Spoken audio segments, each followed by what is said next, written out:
Hello and welcome back. Hello and welcome back to my channel. So today I'm going to be hopping on the DIY tie-dye bandwagon. It just looks super cute and fun, and of course, as everyone has talked about, the prices for some of these sets are unbelievably expensive.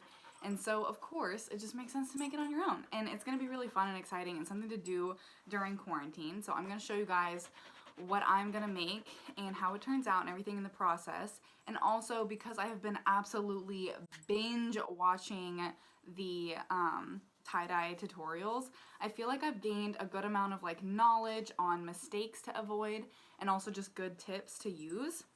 And I'm just going to kind of compile them into this video for you guys. And yeah, it should be really fun.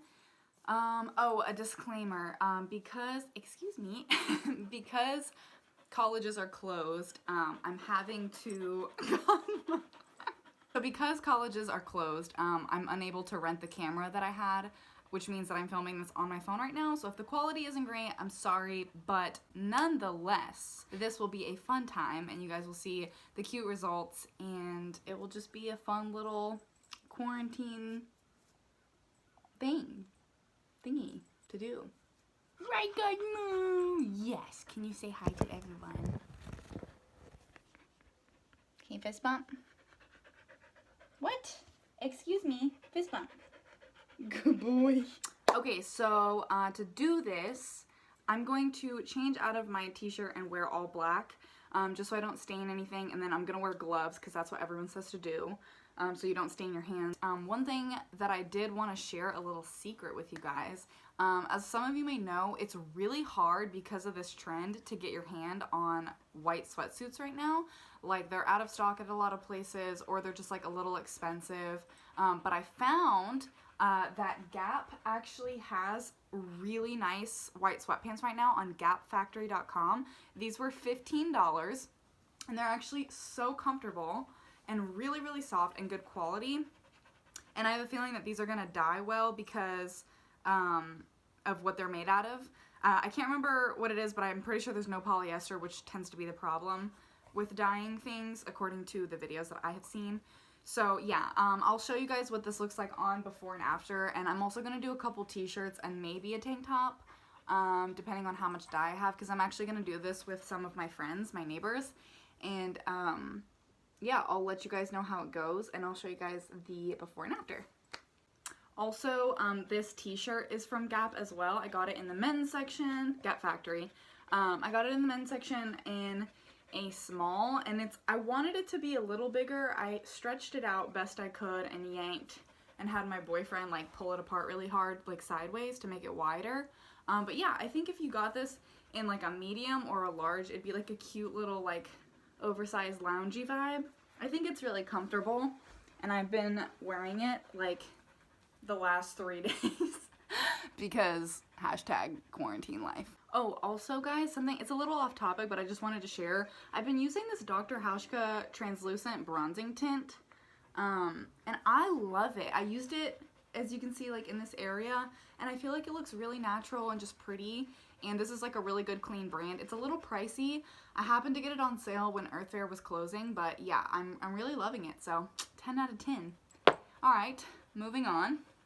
Also, my freckles are not real. Everyone's been into Freck lately, and all I did was use a brown liquid eyeliner pen from Ulta with a felt tip, and I just dabbed it immediately so that it would be a little more subtle. And I feel like it looks really cute. I'm into it. Okay guys, so some of the things that you're gonna need to do this, that I have sort of compiled from all the videos that I've learned, you need some gloves. I'm gonna use my kitchen gloves just because I don't really feel the need to go out and buy latex gloves when I have those, and it's just more environmentally friendly to use the same ones. Then dish soap. This is the kind that I have a little bit in each bottle apparently, because normally for a whole bucket's worth you need a teaspoon or a tablespoon or something. So I'm gonna put the tiniest amount in the bottles, which look like this. I got these from Amazon, and this is really convenient just because you can have however many colors you want, but also you can make 2 of one color to make sure that you have the exact same amount of dye and water for enough clothes. Like, in other words, you don't want to run out of dye and then move on to another article that you want to be identical and not remember like how much dye you used. Obviously rubber bands, and I happened to go out to eat recently because I graduated from college, so we were celebrating, and they gave us these to-go bins. So I rinsed them out because I'm going to keep the clothes in this while I dye them. So that kind of worked out conveniently, but you can also just use like Target trash bags or, you know, whatever, even big garbage bags, and then something to lay them out on to dye. I'm probably gonna dye them on this, and maybe like another trash bag if I run out, because I have 2 of these, and then I'm just gonna move them into the tins and separate them by color. And the colors, of course, the star of the show. So the first color I got is this Sunshine Orange. It's just this pretty bright orange. Rose Quartz, which is a pretty pale pink. And then I got Lemon Yellow. They had a couple different kinds of yellow, like 2 or 3, and this one just seemed the most like bright and happy and less like orangey yellow. And then this teal color, which I think is really like calm and like, it's like a nap time color, you know, it's a very cozy color. And the cool thing about this dye is that you can use it on a lot of different things, cotton, wool, nylon. It's very effective, it's a good brand. The weird thing about this on Amazon is that different colors are different prices, so just keep that in mind. Like, the orange I think was like 2 something, but then the pink was like 8 or 9, so I guess they price them based off of demand. One other thing I will say that's cool about this is that you can mix them together to make other colors, which I think I am going to do for one of the t-shirts. I'm gonna attempt to make like a tan using, I'm gonna try to mix all the colors together and see if it makes like a brown, and then dilute it with water to make it like a pretty tan, because I have this cool like boho idea in mind, which I'll insert here. I'm gonna try to make it work. If I can't get it to work, I might just do the same pattern and idea with one of the colors. We'll see. But yeah, so this is what you should need. Also, one more thing I might add other than the soap to the bottle is maybe a little bit of salt, because that's also written on the directions. It's not something that people have said that they've done in their videos, but yeah. Oh, also you're supposed to use warm water, or like hot water, but not like boiling hot, because then you might explode your bottle, or it could melt. But I'm gonna use just hot tap water, and shake it up well and just try to measure it out. I'm gonna take a Sharpie and probably mark, let's see here. I think I'm gonna take a Sharpie and label the color, like P for pink, and then maybe mark on the bottle where I have the dye in case I need to replicate the color. And also just to ration it out, because I am doing this with my friends. So yeah, I'm pretty excited. I will show you guys how they turn out. So I have just some regular crew socks, and then I got these XL men's Hanes t-shirts. They're really big, and they're a little damp because I washed them. Oh, that's the other tip. I washed them because apparently sometimes clothes have like a coating on them when they're new to prevent them from getting stained. It sort of allows like the droplets of whatever liquid to like roll off, which is actually genius, and really cool, especially for white t-shirts. But if you want to dye something, it's not great. So wash everything first. There's no need to dry them because they need to be damp when you start the dyeing process.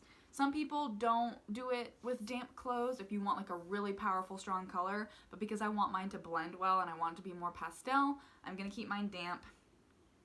So yeah, I think that's all the tips I can think of. I feel like my brain and my thoughts are all over the place, but yeah, I will add more tips if I forgot one later on in the video and show you guys. So one more item that you might need is a Sharpie if you want to do certain kinds of patterns. I'm going to show you guys several different ones that I've learned that I think are really cool and like boho chic and like interesting tie-dye rather than like traditional tie-dye. I'm not super crazy about spirals, but I did see a couple of cool patterns using spirals and bullseyes that I'm going to try, so stay tuned. Are you excited? Because I'm excited. Okay, I'm gonna show you guys what the sweatsuit looks like before. This is just a white crew top that I found at a thrift store, and then the fleece joggers from Gap Factory.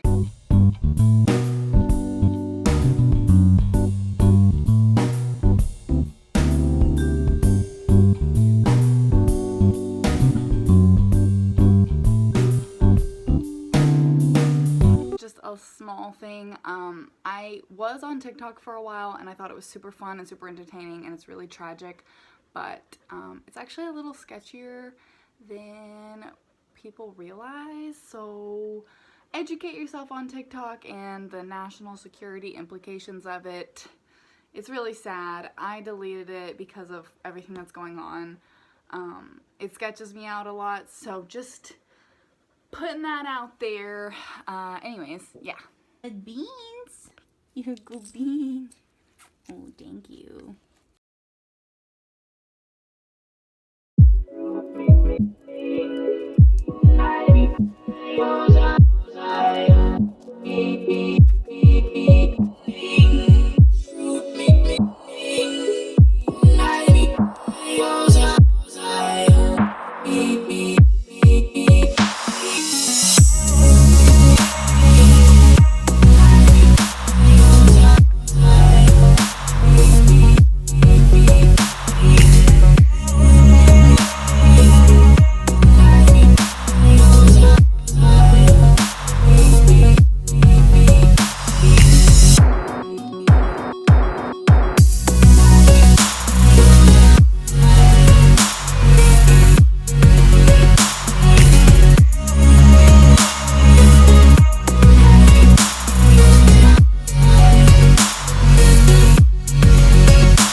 Okay guys, wow, that took 3 hours. Preparing the dye takes a little longer than you think. You have to like heat up water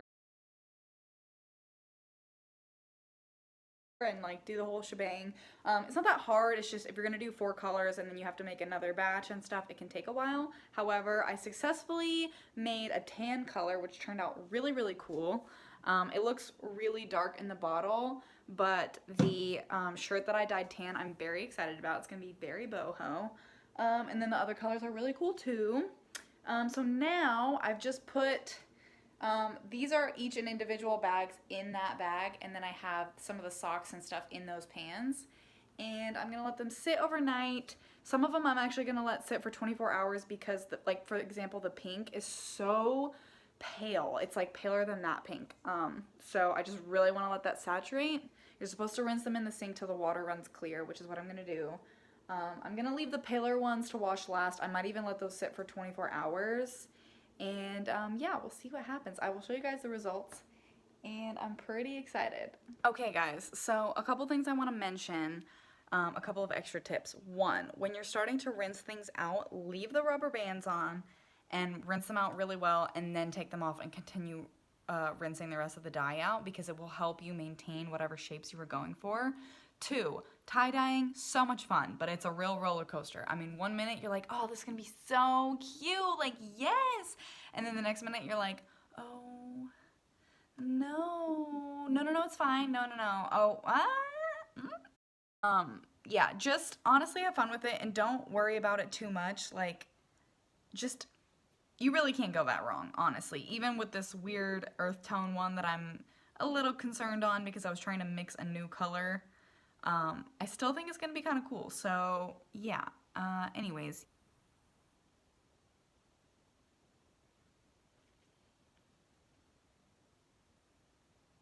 I don't remember. Okay, guys, it's the next day. I was originally thinking I would soak the clothes in like vinegar water because I read online that that's supposed to help them retain the dye. But I don't have any white vinegar, and because of quarantine, it's just a real pain to go to the grocery store these days, and I'm trying not to go too often. So instead, I'm just gonna rely on the fact that I've let them sit for 20 hours now. Yeah, so I'm gonna rinse them out until the water runs clear and then wash them and then do a little try on for you guys.